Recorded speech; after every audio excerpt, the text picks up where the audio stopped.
As we continue now with our study of the parables of Jesus, we're going to consider the parable this evening that's an exercise in contrast in which Jesus is concerned with two men who are in a state of prayer before God. And the parable is called the parable of the Pharisee and the Publican, or sometimes the Pharisee and the tax collector. Let me read it for you briefly. Also, he spoke this parable to some who trusted in themselves that they were righteous and despised others. Two men went up to the temple to pray, one a Pharisee and the other a tax collector. The Pharisee stood and prayed thus with himself, God, I thank you that I'm not like other men, extortioners, unjust, adulterers, or even as this tax collector. I fast twice a week. I give tithes of all that I possess. And the tax collector, standing afar off, would not so much as raise his eyes to heaven, but beat his breast, saying, God, be merciful to me, a sinner. I tell you, this man went down to his house justified rather than the other. For everyone who exalts himself will be humbled, and he who humbles himself will be exalted. This is a very brief and, in fact, simple parable that Jesus gives, but we're told at the beginning of it why he gave it and to whom it was addressed. Notice he said, he spoke this parable to some who trusted in themselves that they were righteous and they despised others. If you look at all of the parables of the New Testament, we see recurring themes, one of which we've already noticed is the announcement of the crisis that is impending from the advent of the kingdom of God breaking through in the ministry of Jesus. Another motif that we hear again and again and again is that motif by which Jesus gives sober and serious warnings to those who make professions of faith but do not possess what they profess. The warning assumes the teaching of Jesus that the church is a body of people made up of both wheat and tares, what St. Augustine called a corpus permixtum. That is, the church is a mixed body. It includes true believers, but also those people who make professions of faith who have no authentic faith. And the contrast we see here is perhaps as vivid as Jesus can make it, because the first person that he describes in the parable is the Pharisee. And we know that the Pharisee was a high churchman. The Pharisees were a group among the Jews that began their ministry in the intertestamental period, and they were a group of men who banded together because they were profoundly concerned about the decline in religion among the Jewish people at that time and the neglect of the law of God. And the Pharisees, whose name means set apart ones, committed themselves, in spite of what everybody else was doing as they were being secularized, that they were going to be totally devoted to keeping the law of God in an effort to restore righteousness to the land and godliness to the people. But in a very short period of time, they became so caught up with their desire to be righteous that they soon had confidence in their own obedience to the law rather than learning from the law what the law was designed originally to teach them. The Apostle Paul teaches us in the New Testament that the primary function of the law of God is to act as a mirror, that when we look at that mirror, it reveals to us in the first place the holiness of God and our unholiness in contrast to God. And so what the law is to be is a schoolmaster to drive us to Christ as we realize that we are not capable of keeping the law. But rather than seeing this mirror, they looked in a mirror that showed them their own righteousness, and they became smug and overconfident in their own moral achievement. And pretty soon, they began to have a spirit of being aloof from everybody else in the land. And one of the insidious doctrines that developed among the Pharisees was the idea of justification by segregation. That is, that a person would become justified in the sight of God as long as they could keep themselves clean from any contact with anybody who in any way was polluted. And we see that here when this Pharisee has the audacity to thank God for his superiority. Now, actually, he's quoting a portion of a prayer that was found in the Talmud among the Jewish people, where the leaders were instructed to thank God for the station in life that they enjoyed, being one of the set-apart ones. And so this man thanks God, but not with any sincerity. He said he prayed within himself and perhaps to himself as much as to God, but he did address God saying, I thank you that I am not like other men. He's saying in a sense there, but for your grace go I. These extortioners, adulterers, or even as this miserable tax collector that I see over here in the temple. The tax collector were the lowest form of life among the Jews, among the Amharetz, the people of the earth. They were most despised because they were quislings. They were considered traitors. They made their money by collecting taxes for the oppressive Roman government of the day. And they would often clip the coin a trifle and add to their collections and skim some off the top for themselves as they bled the people dry. And so they were the most hated group of people in the nation. And so here's this Pharisee saying, God, I thank you that I'm not like other men, like these extortioners, these adulterers, or this miserable tax collector over there.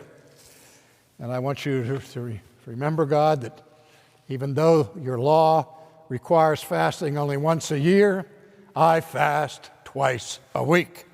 And I give tithes of all that I possess. I'm sacrificial in my giving.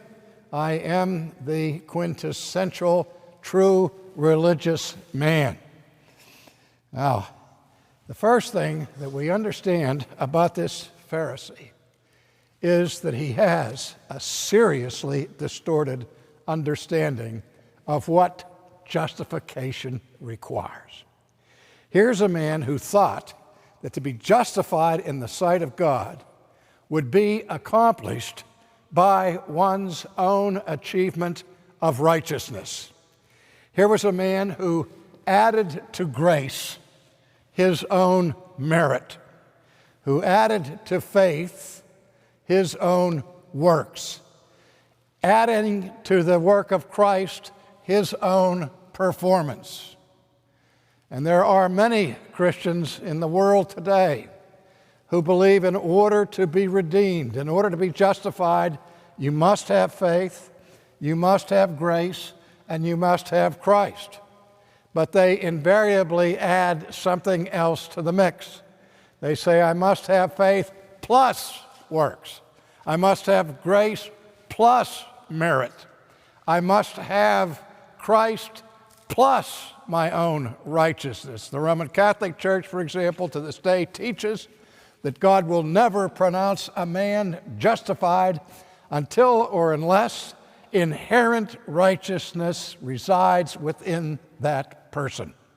In other words, one must be sanctified before we may be justified, which is just the opposite of what the New Testament actually teaches and what is reiterated here in this parable. Now, that was just the first problem the Pharisee had. He had a completely mistaken understanding of what it takes to be justified. Now, let me pause here. Jesus addressed this not to this one man who's just a character in the parable, but he addressed it to all who were standing there who thought that they could be justified by their own righteousness. And by extension, this parable of Jesus is given to the millions of people since and now who still trust in their own achievements and in their own good works to make them right with God. People assume that God grades on a curve, and as long as my sin is not as pernicious as my neighbor, I can be happy about my own performance. The Apostle Paul warned that those who judge themselves by themselves and judge themselves among themselves are not wise. But we look around, and as long as we can find somebody more corrupt than we seem to be, we are at ease in Zion, assuming that our superiority and our achievements will get us past the throne of God's judgment. Other religions say that God has scales of justice, and if our good deeds outweigh our bad deeds, then that will get us into heaven. However, what God requires is perfection. His law is holy, and we are not. As the psalmist asks, "O God, if thou wouldst mark iniquity, who would stand?" That's a rhetorical question. The answer is clear. No one of us could possibly pass the bar of God's justice based upon our performance. And so to assume that we are going to enter heaven because we've lived a good life, or tried to live a good life, or lived a better life than others around us, is to be on a fool's errand, to make the most fatal mistake of all. However, the second mistake perhaps is even worse than the first, because even if it were the case that we could get into heaven by our own righteousness, the Pharisee would have had a greatly exaggerated view of his own achievement. Even if it were true that we could get into heaven by having more good deeds than bad deeds, none of us could possibly make it on that basis, because our bad deeds far surpass our good deeds. In fact, we've never done an authentic good deed in our lives. As the apostle said, with a real evaluation of our performance by the law, there's none who does good, no, not one. And we say, wait a minute, it can't be that dire. But remember, when God considers our acts, He not only considers the act itself, whether it corresponds to His law, but the motivation for it. Did we do this particular work out of a heart that was 100% dedicated to God? We're called, as the great commandment, to love Him with all of our hearts, all of our minds, all of our strength. And there's no one of us in this room that has ever loved God with all of his heart in 1 hour or 1 minute of your life. So every deed that we do is always marred by that imperfection of the dedicated heart and will that performs it. So this Pharisee was misguided in every regard about his redemption. Now, standing in stark contrast to this man who's boasting of the difference between him and the publican is the publican himself. We read the tax collector standing afar off would not so much as raise his eyes to heaven, but beat his breast, saying, "God, be merciful to me, a sinner." Couldn't even raise his eyes to heaven. You know, one of my favorite hymns is Augustus Toplady's hymn, Rock of Ages. And that passage in the hymn, nothing in my hand I bring. Simply to the cross I cling. The Pharisee brought his fasting in his hand. He brought his tithing in his hand. He brought his status and his standing in the church in his hand. Where the tax collector, his hand was empty. He had nothing to contribute to his own salvation. All he had was a plea for mercy. Lord, be merciful to me, a sinner. At least the publican knew who he was and what he was. He wasn't suffering under the delusion of a phony righteousness, such as the Pharisee carried with him every day. What this is about the only hope and the only ground for justification, which is found in perhaps the most important theological concept in history, the concept of imputation. The concept of imputation means that our justification in the presence of God is founded and grounded on a righteousness that is not our own. It's what Luther called a justitium alienum, an alien righteousness, a righteousness extra nos, a righteousness outside of ourselves, a righteousness accomplished only by Christ, the only one who ever kept the law perfectly throughout his life. And sometimes we ask the 6-year-old child in Sunday school, what did Jesus do for you? And the child will say, he died on the cross for my sin, and that's true. But had Jesus just come down from heaven on Good Friday and gone to Golgotha and took your sin upon him and paid the price before a holy God, would that have been enough to redeem you? The answer is no. That would have been enough to take away your guilt. That would have been enough to remove your punishment. But what it wouldn't do would be to supply you with the righteousness that God requires from every human being. That's why Jesus had to be born. He had to live under the law. He had to do what we call a life of perfect active obedience, so that in his obedience he accrued for himself perfect righteousness. And it's that righteousness that is then transferred to the account of every person who puts their trust in him and in him alone. And as long as that Pharisee trusted that much in his own righteousness, he couldn't possibly be redeemed. I remember my mentor giving a sermon in a church one day on the radical ravages of sin. And after the service, this dear, sweet little old lady came up to him and said, Dr. Gerstner, you made me feel that big.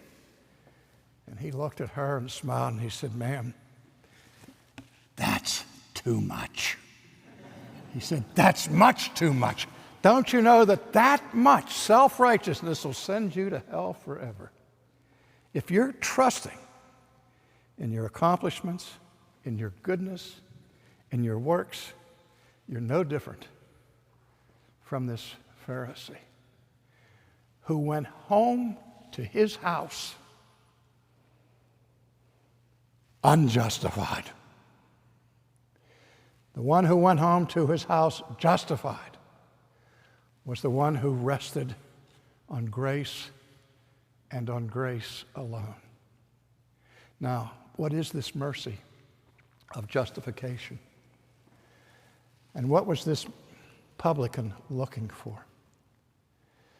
The very essence of justification, dear friends, is forgiveness. What happens in justification is that God pronounces a person just who in himself is not just, but with that pronouncement grants the remission of sin. That person's sin is removed. It's taken away. It's sent into the outer darkness. It's buried in the sea of forgetfulness as far as the east is from the west. And when it says that this publican went to his house justified, it meant this: he went to his house forgiven. When Paul deals with this doctrine of justification in Romans, after he explains it all, he says, therefore, being justified, that is, justification is something that's already taken place, we have peace with God and access into his presence. The Pharisee had status, but he was still at war with God. He was still an unforgiven person.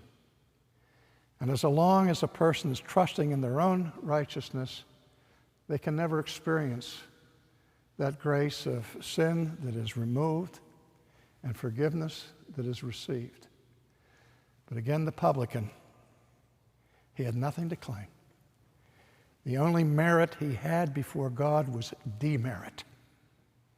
All he had to bring before God was his sin. And he knew that he was a sinner. God, be merciful to me, a sinner. Jesus said, he went home, an adopted son of God. He went home forgiven. He went to his house justified. And then Jesus warns all of us who hear this parable that those who exalt themselves will be humbled, but those who humble themselves will be exalted.